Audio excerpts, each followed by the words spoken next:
21 और 24 के चुनाव में फर्क यह है कि टीएमसी की जो लीड थी बीजेपी से वो कम हुई और अब 11.6% वोटर गायब हो गए।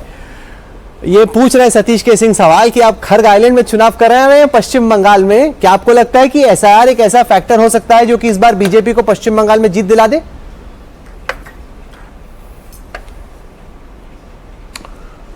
नमस्ते राहुल भाई, अभी मैं सुन रहा था, अभी मेरे पहले जो सज्जन बोल रहे थे, शायद उनको थोड़ा और होमवर्क करके आना चाहिए था। 1971 में जब चुनाव हुआ था तो उस समय आर्मी को बुलाया गया था और पूरी चुनाव की जो प्रबंधन थी वो सेना ने किया था। तो ये कहना कि 2 लाख सेंट्रल फोर्सेस को लाया गया है, ये कुछ एक्स्ट्रा ऑर्डिनरी चुनाव है, ये गलत है। इसके पहले भी चुनाव हुए हैं, चुनाव में सेंट्रल फोर्सेस आए हैं, बस इतना ही बदला है कि इस बार सेंट्रल फोर्सेस की इस्तेमाल ज्यादा की जाएगी, क्योंकि पश्चिम बंगाल की जो पुलिस है उसको ममता बनर्जी ने पूरा पॉलिटिसाइज कर दिया है और पुलिस की जो कार्रवाई है वो उस पर किसी का विश्वास नहीं है।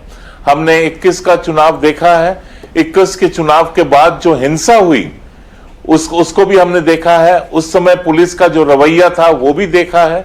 और उसी पुलिस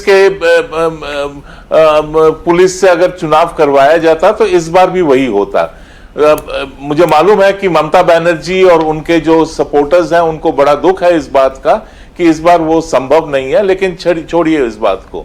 जहां तक एसआईआर की बात है, करीब 90 लाख लोगों की नाम वहां से काटा गया है वोटर्स लिस्ट से, और 2 राउंड में काटा गया है। पहले राउंड में करीब 50 लाख था, फिर सेकेंड राउंड में 40 लाख। मैं मोटे अंक दे रहा हूं। अब यह कहना कि एसआईआर क्यों किया गया, एसआईआर नहीं करना चाहिए था, अरे भैया लोग मर गए हैं, लोग पश्चिम बंगाल छोड़ के रोजी रोटी के लिए किसी और प्रदेश में चले गए हैं, वो वहां पर और रहते नहीं हैं। बांग्लादेशी आए थे, उन्होंने वोटर लिस्ट पर अपना नाम चढ़ाया था, अब वो वहां से आगे कहीं और निकल गए हैं या बांग्लादेश वापस चले गए हैं। एसआईआर के शुरुआती दिनों में हमने देखा है कैसे हजारों के संख्या में लोग पूरा बोरिया बस्तर लेके बांग्लादेश वापस जा रहे हैं। और ये सब देखकर भी अगर हम लोग बोलें कि भाई एसआईआर से क्या होता है, एसआईआर से आपकी जो वोटिंग लिस्ट है उसको नीलरंजन मुखोपाध्याय जवाब दीजिए। कंचन कह रहे हैं कि वो परेशान होने वाली बात नहीं है, ये या तो मरे हुए लोग हैं जो थे ही नहीं कभी, अगर उनको हटा दिया तो क्या बुरा है, या फिर ये घुसपैठी हैं जिनको भारत में कभी वोटिंग का आधार मिलना ही नहीं चाहिए। और ये कह रहे हैं अगर ये साफ हुए हैं इलेक्टोरल रोल्स तो अच्छी बात है, इसको सपोर्ट करना चाहिए सब।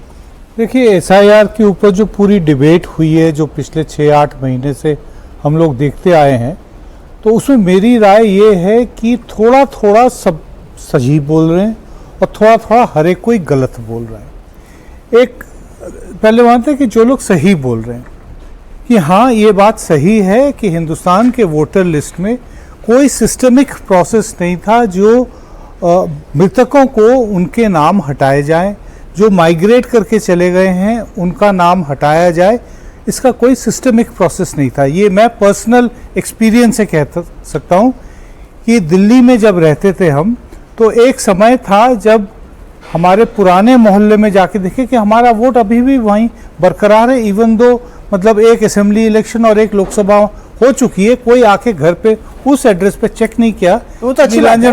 नहीं, अच्छी बात नहीं है, क्योंकि मैं जो जिस मकान में शिफ्ट किया था वहां पे भी मेरा वोट था। नहीं तो ये अगर सफाई होती है वोटर लिस्ट, मैं कहता हूँ वो बात सही है कि ये बात जरूरी है कि सिस्टमिक प्रोसेसेस को ले करना जरूरी था। लेकिन मैं इस दौर के एसआईआर के प्रोसेस से भी गुजरा हूँ। मैं गाजियाबाद उत्तर प्रदेश में वोटर हूँ। मेरा गाजियाबाद में मतलब यूपी में 2002 में जब एसआईआर किया गया था तब उसमें नाम नहीं था, क्योंकि तब हम लोग उत्तर प्रदेश में नहीं रहते थे। और दिल्ली में जब रहते थे तो लास्ट के जो कुछ पीरियड्स थे तो उसमें हमारा परिवार जो था एक जगह से दूसरी जगह चलता रहा, तो हमारा वोट था नहीं, तो एसआईआर में हम लोग नहीं थे। हमको पता है कि हमको कितनी मेहनत करनी पड़ी अपने नाम जाके इलेक्टोरल रोल में हमारे परिवार के सारे सदस्यों का वोट लगाने में। तो ये जो प्रोसेस था ये सेंसिटाइज्ड और ह्यूमनाइज्ड नहीं था ये प्रोसेस। तो इसकी वजह से एक डर और आशंका पैदा हुआ कि ये खास एक मिनट कि ये खास टारगेटेड वोटर्स को हटाने के लिए किया गया। एक है कि ये क्या सही है क्या गलत है, 4 मई को हम लोग बात एक है एसआईआर की पॉलिटिक्स की ये सही है गलत। दूसरा सवाल यह है अमिताभ तिवारी कि एसआईआर के जो वोट हटे हैं उससे चुनावी नतीजे पर क्या असर पड़ेगा। सवाल इस शो में यह है कि आपको लगता है कि चुनावी आंकड़े बदल सकते हैं एसआईआर के चक्कर में? देखिए, सिर्फ एसआईआर के चक्कर में एक दल जैसे भाजपा ये चुनाव जीत जाए ऐसा तो प्रतीत नहीं होता है, क्योंकि मैं जब एनालिसिस करता हूं तो 2021 के वोट बेस पे करता हूं। अब 2021 के वोट बेस पे लगभग 52 लाख वोटर कटे हैं। 7 करोड़ 34 लाख थे, अभी 6 करोड़ 80 लाख हो गए, यानी 17,500 वोटर हर सीट पे कटे हैं। एवरेज विक्ट्री मार्जिन टीएमसी की हर सीट पे या 215 सीटों पे 33,000 थी, यानी जो आज भी वोटर डिलीशंस हुए हैं उसको हटा भी दिया जाए तो भी लगभग दुगना मार्जिन टीएमसी का था, विच मींस कि सिर्फ एसआईआर डिलीशन की पर ऐसे होता नहीं है ना, क्योंकि वोट कॉन्सेंट्रेटेड होता है। कई सारी सीटों में आप बड़े तादाद से जीतते हो, कुछ पे आप कम से जीतते हो। जैसे आप कर रहे हो बड़ा सिंपलिस्टिक है, ऐसा होता नहीं है सर चुनाव में।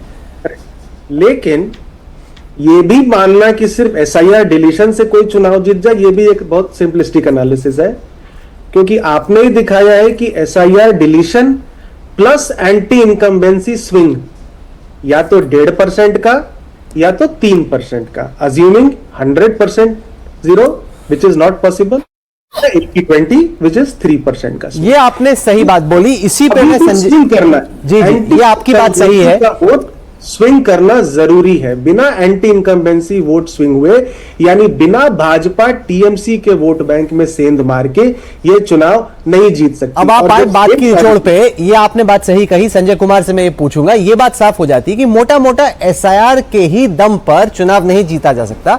चुनाव उससे रोचक हो जाता है, सीटों में मार्जिन कम हो जाता है, लेकिन एसआईआर प्लस एंटी इनकम्बेंसी ये वो कॉकटेल है जो कि बीजेपी को जिता सकता है। अब सवाल ये कि एंटी इनकम्बेंसी कम है, ज्यादा है, बहुत ज्यादा है, वही तय करेगा कि पश्चिम बंगाल में 4 मई को कौन जीतेगा। संजय कुमार। मैं अमिताभ जी की बातों से काफी हद तक सहमत हूं। पहली बात, क्या एसआईआर के दम पे सिर्फ चुनाव जीत सकती है बीजेपी? ऐसा नहीं हो सकता। एक दो बातें जोड़ना चाहूंगा। ये एज्यूम नहीं करना चाहिए कि एसआईआर में लगभग इतने जो आप 80% एज्यूम कर रहे हैं, 80% वोटर्स जो हैं वो तृणमूल कांग्रेस के कटे होंगे। ये जरूर है क्योंकि उनका वोट ज्यादा था पिछले चुनाव में 48% और बीजेपी के पास 38%, तो अनुपात तो जरूर हमेशा ही रहेगा ज्यादा कि तृणमूल कांग्रेस के वोटर कटे हैं। लेकिन हमेशा हम कंपैरिजन 2021 से करेंगे 2024 को, बिल्कुल मैं भी नहीं देख रहा हूं 2024 के नतीजों को, 21 से देखें। और अगर आपने 80% कहा, अगर उसको थोड़ा सा नीचे कर दें, आप 74-75% वोट कर देंगे, मान लीजिए आपका एजम्पशन 80% का, मैं 75% पे चलता हूं, तब भी तृणमूल कांग्रेस को लीड बनी रहेगी। आइए मैं वो दिखाई देता हूं। हमने 70% का लिया। एक था कि वोट कटे 80-20 के अनुपात में, यानी कि जो 10 वोट एसआईआर के कटे, 8 वोटर टीएमसी के थे, 2 वोटर बीजेपी के। अब जो संजय जी बात कर रहे हैं, अगर हम ऐसा सिनेरियो लेते हैं जिसमें जो 10 वोट कटते हैं वो 7 टीएमसी के रहते हैं और 3 बीजेपी के, तब क्या असर पड़ेगा चुनावी नतीजों पर, एक नजर उस पर डालते हैं। लेकिन ये बात साफ हो गई कि अगर एंटी इनकम्बेंसी नहीं है तब जितने भी वोट कट जाए कोई फर्क नहीं पड़ेगा एसआईआर से। एंटी इनकम्बेंसी रहेगी तभी चुनाव का जो परिणाम है वो बदलेगा। हम पहले सिनेरियो में लेते हैं 1.5% एंटी इनकम्बेंसी, यानी कि 1.5% ऐसे वोटर जिन्होंने पिछले चुनाव में टीएमसी को वोट दिया, इस बात तय करते कि नहीं भाई टीएमसी को नहीं देना। तब 42 सीटें खेल में आ जाती हैं। उनमें से 39 सीटों पर बीजेपी नंबर 2 पर थी पिछले चुनाव में और 77 वो पिछली बार जीती थी। यानी कि बीजेपी की जो पॉसिबल विन्स है, संभावित जीत है, वो 116 के इर्द गिर्द आ जाता है। लेकिन बहुमत के लिए चाहिए 174, तो 1.5% एंटी इनकम्बेंसी से काम बीजेपी का नहीं चलेगा। अगर जीतना है चुनाव तो अगला सिनेरियो लेते हैं, ममता जी के खिलाफ एंटी इनकम्बेंसी 3% अगर हम लेते हैं, अगर 3% की एंटी इनकम्बेंसी है और फिर 70-30 में वोट कटता है, तब 92 सीटें हैं जो कि गेम में आ जाती हैं। उनमें से बीजेपी पिछली बार जीती थी 77, जिसमें नंबर 2 पे थी, 77 में नंबर 2 पे थी और 77 जीती थी। फिर बीजेपी के हो जाते 154 के आसपास और जीत के लिए आपको चाहिए 147। यानी कि अगर 7% वोटर जो कि थे एसआईआर में वो टीएमसी के रहते हैं और 3 अगर रहते हैं बीजेपी के और 3% की एंटी इनकमेंसी रहती है, तब बीजेपी जादुई आंकड़े के ऊपर निकलती है। तो ये बात जो संजय कुमार कह रहे थे, आपको हेवी एंटी इनकमेंसी चाहिए और फिर आपको कम से कम 7-3 के अनुपात में अगर वोट कटे तब कोई बात बनती है।